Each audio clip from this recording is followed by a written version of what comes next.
Abusia ya TiTi aso ese ye awofo a mo pesuku kwan ede ama omoma mekire eye SHS suapon ni mo matro bi si ye wi a omokọ eye SHS no waso ese omo so efise eye awofo ni bi wo hono ma omo nte de aban no ahyehye ede egu akwan mu no ene education minister ahyehye de egu akwan no mo nte ahye efise oba ne ntimi nkoyi eye 36 40 enka so opese ukọ eye category A school sadie enye yesa na emom no anso owe no so waso ede yesi eye headmistress headmaster principals omo de school ano say mo na mojeje bribes edi politi awofo no esa afe nsuso mo ye ema omo de blame no ede ma eye rajon drama ni Mahama ne na ndisi amanyoko na education minister no mo be hweye efise yenya ne sabi ko obitimi ko school no wakwa akotua almost 17,000 edi ama either say headmaster ana headmistress say ne ba ana say na busuani banti no monje na mfanye akura na mchire protocol oze saade ni nyina mbehwe na magya ene ne buofu yie papa ayejo fact media metro so subscribe ya like na share na ofran so enya bi nhwa busia kamuni nchi nsema ya TiTi edi tudade fa ye SHS nkoda ya omokwe kire freshers na omokwe sisia no hono enfamra ya time no se uwie JSS na wo ba be secondary school schools a wo yiye no wa se ukọ school ni nyina na akohwe omu notice board no akohwe se school ne faawo ana se ehefa na afa watimi akotoa so ene ehu se da bi and frustration any atete ebe eye awofo so teacher ne nkwada no kra because ebi wa ho school me asa wo choose ya no be froka akoni nyina mu ebi kra na bunya bi na afei wasa osan ko school fufuro mu na akopa admission any yes okay say computer ni mo be replace na ne obekọ no na computer na kire say school wey e na wo kọ wo fa wo bag ma wo car so na kire school what direct e na wo kọ of which en Kenya the bone. But it seems that from 2005 I started the computer. Eye adwuma se yan fa nkwada no entutu schools ahodo mu no. Afibia yenya problem. Afibia there's a challenge and I don't know the reason why I start challenging yentimi nkuntia menim problem kro. Because I say anya akwada na anya school a eye ba bia de computer de na kwoto no eye day and I meso gunya krom ho na mete. Enti awasame kwa han dan of which a challenge can see the my parents bebre obi wa hono ma ne 3 schools so choose ye nyina ba kokura ni wa computer ne koye enti over the years we won say not one na hu amane na wo fara kogu bebre obia wo problem na mo kan so every year bia ya de kro meba no me school studio o choose ye nyina wa nya ba kokura e na meba no ba bia de ne kwoto ye no school and me so enye kromo na metinti on some hand dan and na baby ade na kwa akoto no kra wa enya boarding e che say ade ne issues ri nyina ya de kro ade nti na over the years some problem we yentimi solve entuba wo se de bia no na computer placement ho ayema protocol de na mu wa mo so omuni mo bia na omutimi kwada ho be na watwe ebi ho kra wo munya school no kra me di akire saa omunya school omutua bribe chese enya asam ketua wo over the weekend obi send screenshot bi ma me a na ase awofo bi ni se headmaster bi o se sen a chese nkitahudi e akoso enya headmaster se nko a ebi so ya wo mo bua emi e place nkwada no ebi mu tua 10,000 15,000 17,000 na me wi a me 4 lines na me bia na computer no hunti na me bia 4 lines entem because sikatia e kwaso no me dwene nwa menti ase eye dai na ase Ghana ha minim ye problem ade bia e be ye bia obi fa ni we se means kwaje e kwa corrupt ho menti ase o Abdurrahman aba homa no so Mame kwano meni ni abema Abdurrahman enkodi nkomo a deputy coordinator at the Emma computerized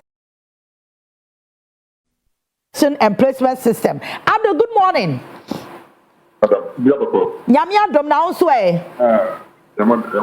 you yada sesa no pe woni ye bedi nkomo e de free mu akache anope de CTV ya fra wanya bone complaints ayenya every parents wo efa school awo mo manyaye ene ho nkomo ne ye pese wudi so far so good and he na madru update ben e na abeti media ma awofo a e hwe wanope maybe a bit check the notification for most people. Concerning the placement, the CMO category, students need to do one Ãngrily. We look at the number of candidates women what is more qualify for placement. 590,303. 590,303. Okay.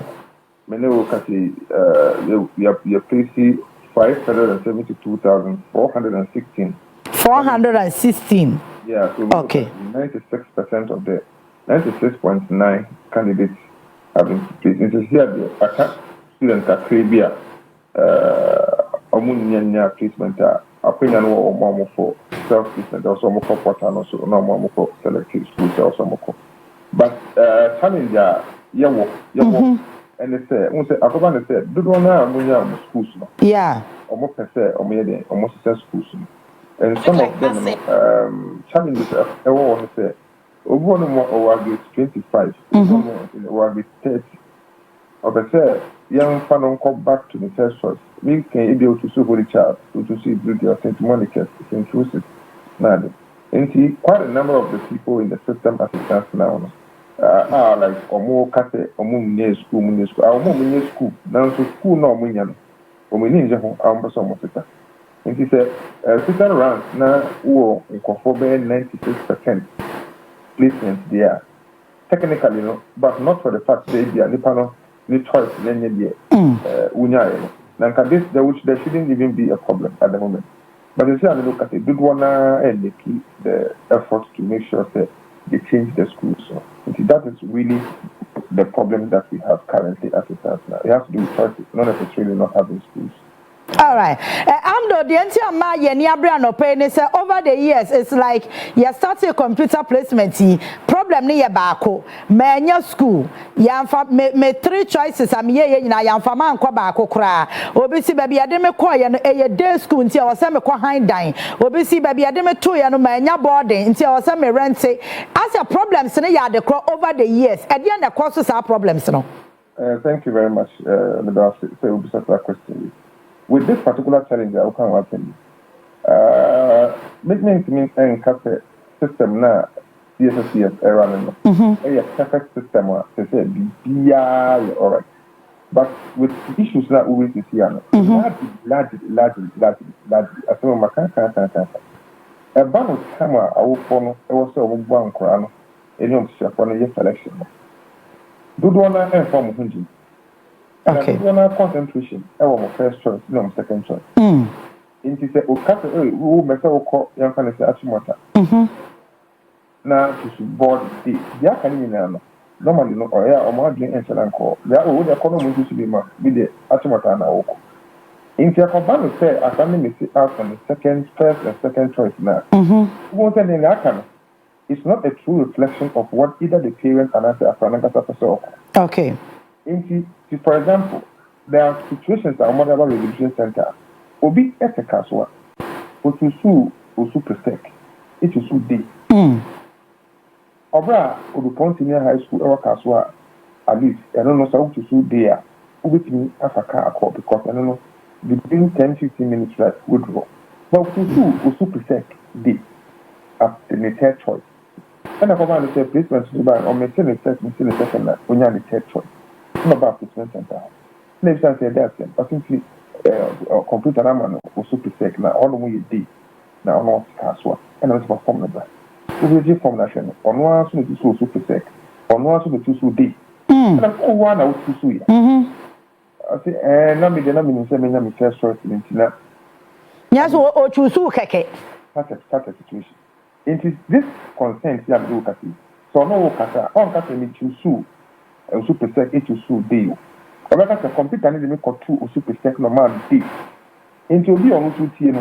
On another day say school na can be acquiring to sue. Computer na and no 2 work commodity. Secondly, we want in terms of the male female issues. Good one this year say you look at placement. You are close to 30% of error due to male female.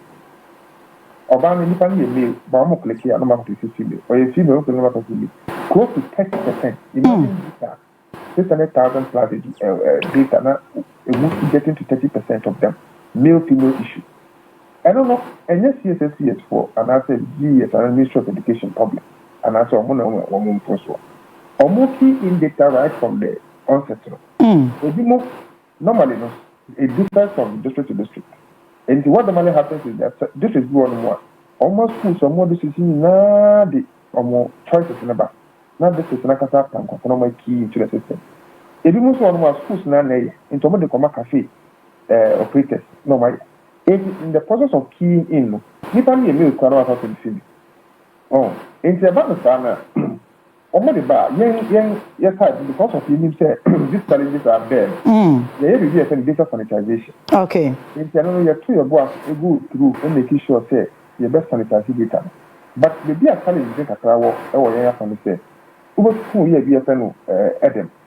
Will be a pen de la. Be a pen with their sunshine, hope, peace. That be way no about to use very much use. In this echo, trust anything you make.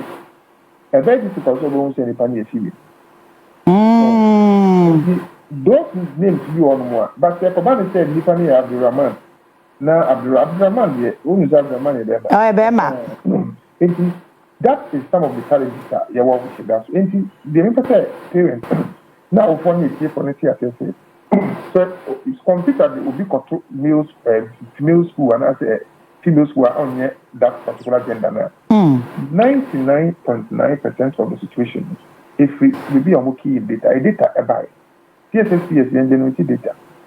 Idea is mediano, if we primary source and a buyer their age.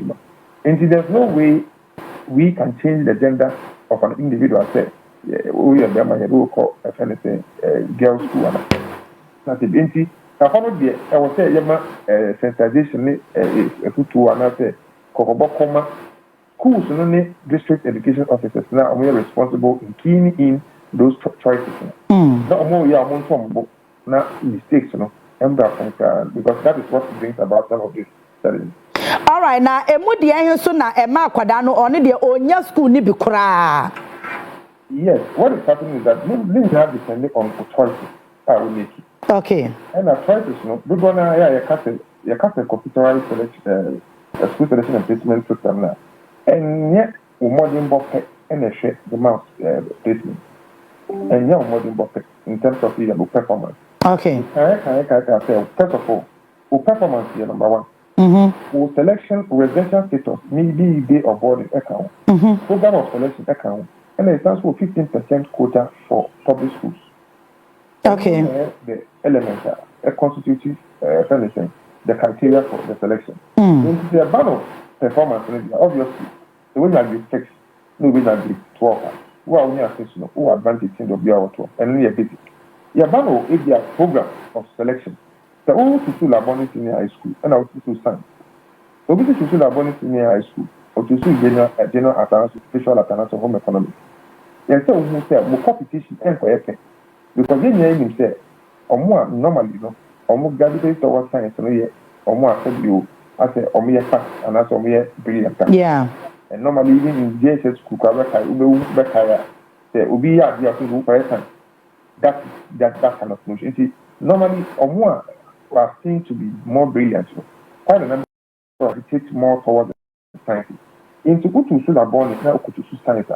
It means that you are going to compete with science by people who are teaching science. Okay. Into I'll give you some more to science. That DM. Or modern bonus, if you are from grade 6 to if I get 9. Do 1 hour between this range. If you want to, we will not 10 for 10 now, we know. We may say, when you school, or a bonnet, we call second choice. Maybe I do not 12 or choose home a consonant. Thank you. We'll go near 15 crowds. If you're not deterred from the competition, it's between maybe sometimes from 9 to 21. It's because of you only at 20 crowds school. Into whoever can say, we mean 9, we not a bonnet, but we only have 20. Ojala Bonnie, a program then, and apart from the program, also residential status. So to school down to boarding. So as I say, only more to boarding because constitute. Those who day, so only day for the compete. Okay. If it's a who to day board, it means that the school had declared from a vacancy and also capacity say, young board, you bet me for 300. As soon as 300 in your market, I don't know, for modern Bakapo is not a key thing there because it's here, board not. I am. Yes, automatically, wunya. Until we are wunya 12 and I say 15. Now, more boarding houses. One in between against 6 to 10, and I say we are now board the home. It means that because of residential status, out to boarding, no opportunity. Meanwhile, they the common to days, competition is next time. 15 credit me from Wako. And a band of 15% catchment area for public schools now. Yeah. Before Krapo, you best select or more because our school, you get 15% at home public schools. Okay. In the private school in our Korea, you are disadvantaged by 15%. And the question is that why would you do that? The rationale is that who share public schools are who are as well as who in China and theater. But what interlands now, I'm telling an authority, who go to school and send you back. I'm not just between you from class 1. Yeah. Market days, I'm going to school, I'm going to go home. So far, you go to school. And if a child is in that situation, not with him born home one day, not mean at the 12, 15, even 20. That cannot not be 20, 25 for that condition. We need that an opportunity. A man managed to be quite smart and that's always figure. We won't say a good one that kind with the right, as I'm saying, backing. We can say, more money and decisions of the post school. Okay. This for those things. And to those decisions, for example, previously 30%. And about rebound activity, I'm reducing to 50% just to make sure that they will allow for free and fair and equitable distribution of various schools. And these are the criteria for the selection of a candidate. And when you get first choice, when you have second choice, there are situations where there will be genuine consent. You find it will be in a debate, when you get 9, when you get 6. Now we just could be with Netflix. And you say, which is a genuine consent. And say, no, the bar, they will address it. You see, basically, the reason why you always see resolution center is to make sure that any grievance and any issue will be bring it, it will be looked at so that at least all these things will be addressed. All right. Abdo Mami answer this angle over the weekend. Me messages bebre ba ko na edi mu akotene pa yesiketua. Enkofo yesika nkasa obi kura the screenshot or the Sunday me otua 17,000 and am bisa say otua say sika na ma hwan sikatua kwaso pa me nim say motia no kwa e wonya me nim ta consent no amount for a reason. You see, we have to be truthful to ourselves. This year placement has been one of the most fair in terms of issues regarding money. Even a social media publication called the issue has been referred to the various security agencies. What people do is that we've had a lot of reports, we've engaged some of them. The only say, send you a message. Oh, now our offer will be results. Okay. Now, if you are genuinely, we're not school. Now, every panel way to a different school. Not that church said, ultimately, Nipa we in school with, but we could share new one have been. In the also who you'll be convinced. Now, I say, Mr. Panapan, if I told you, now I discount, or this kind of a lot of people have been duped. Even more than some monk. It is today, as it stands now, most of these allegations now they should bring evidence. Who got criminal? Not a idea I didn't take a Nipano Nipano. And criminals, miscreants have taken opportunity and has advantage of the fact that some parents are standard, probably looking for their first choice. Meanwhile, maybe the qualification of their work does not probably merit those schools. Taking their money and they've bought it. They are not more in the system. At least you are a journalist. And I believe, sir, some of these things, you will be privy to because you are more on the ground. Try and get people. That makes a year of cattle sending. We are showing next time you panel. Maybe can say, the camera is so then you see it. This time around, as a standard, me a national deputy coordinator. As to approve, I can't approve. I can't even approve for somebody to go to this school or that school. Director General need approval. Minister need approval. TV Director need approval. Technical Director need approval. And in the system this time around, it's not like the previous one. And I believe that you guys have investigative skill and understanding. Sure. Look, now you should move publish a data, especially with regards to this customer Mokawati. Yeah, so I'll throw the challenge to you that go deep down that particular narrative and try and get some data for yourself. And you realize that majority of them, no, are duping people, taking advantage of them. Oh, Pate, oh, Medaman also change, the next time to interview. That is what I really happened. All right. So you want more to share to come with the school. Or the person can also make it very affect your mind to it. So at least you will appreciate it better. All right. Pedia waka de na say when you say maybe say our question because for ka protocol ho asem say and also dinya but said ya wa kire mu say system no kra no uni ho kwan so betimi approve even the minister doesn't have access no it means more ka protocol no should understand say it's not working like that. Me am too because we national deputy coordinator for CSS. What Obama makes clear say Obama school, I don't have the access to do that. Giving now a measure to make sure that the system is not abused. Okay. That is what we're talking about. Okay. So say computer placement, the immediate chat one say abeboa yen na baby where was your homework here as on mine. To see at the computerized placement system make me say in terms of one aboa more than 99% because at least Emma is humanly down will be a funny direction. Say, and I say. And before 2005, I introduced CSSPS. Which is schools are. Yes, some of cast some which is in a group as anything. One common place. Now, head tickets, no, about in the group, a moment to see what we do, into tickets, head mistakes, and I now I selected here. Or not feel fair, qualified for any school. I don't know what more personal and the human intervention was 100% because head never decided about the school. But we are not quite those times we choose to craft and say we had those allegations in the past. Now, as it stands now, there's 600,000 people now with the business and the part that's in about 20 minutes and a manually enter the air machine and a system and the problem I want to say until say you never get to say the Mebanian school and we find say school E and I say school B meaning to say I can't back up now me I will follow and I made it more and engagement and I said my mommy near corner now if you have a teacher's crack on the beginning we should be mommy and I to be near more show and no, and but in the same you have about 28,000 people who want their children to go to Wesley Girls. We have almost 27,000 people who want their children to go to Ãngrily Girls. And it's 28,000 on 4% of Wesley Girls. Now Wesley Girls get me for 700 and now 800. That on Kofona or Makano. 27,000 plus on Kofona. What would happen? Into this particular people, it's a huge number. Each and every one of them will make a case.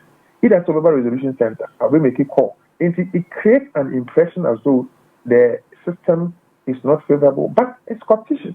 And once you compete, and definitely one goes through, in competition, there's a winner and there's a loser. Yeah. And it's the one who may say outer. The alternatives, Obinya Ghana National, say debit. Or no, Wesley Girls Nana. Okay. And so we Fifi, I become the numbers of them. And so if you have a not for. Now, and now what baby are 200. Yes, or when you're school, pen one pay. Messing for so push young for 1,000. A moon 990 something. Yes, for more mother to some school, and I saw the Saturday to board it. And let's say be a school in the way. When you be. You know, tell me my statistics. Yeah. 96.9% in your schools. It's like, we shouldn't be having any issue. I'm here, there's a challenge. But the thing is that school now dependent kitan or say there be compare or a so I Home Minister have to come out to say that he is not taking aggregate 30 no kwanga mese misa because grade ni bi wo a what here na as hwehwe aso kakra parents bi ametie no o se ne banya grade 36 na o choose achimota agri memorial ultimate school na ne ba ni choose ye no grade A school so nko a absolutely in such a situation no one will say oh that video no share say na no e den no yeah na make no I am based on the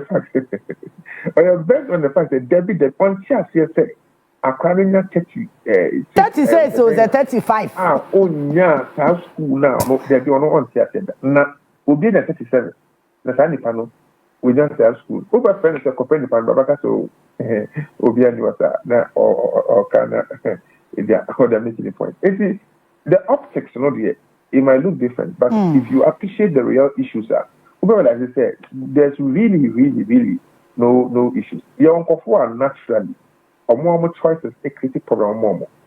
Kaswa is issue here nipa work kaswa with two presec. What's the situation now? Technically speaking, once we make a choice, no, and once I hear them who can say but as human institution, some of these things are all share. Not easier category.